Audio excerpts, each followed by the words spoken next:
কলির কথা শুনে বকুল হাসে, কই তাহার মতো তুমি আমার কথা শুনে হাসো না তো। ধরার ধুলিতে যে ফাগুন আসে, কই তাহার মতো তুমি আমার কাছে কভু আসো না তো।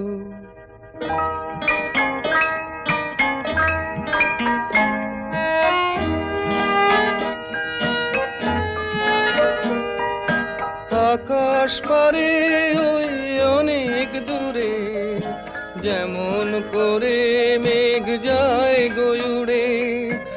আকাশ পারে ওই অনেক দূরে, যেমন করে মেঘ যায় গয়ুড়ে। যেমন করে সে হাওয়ায় ভাসে, কই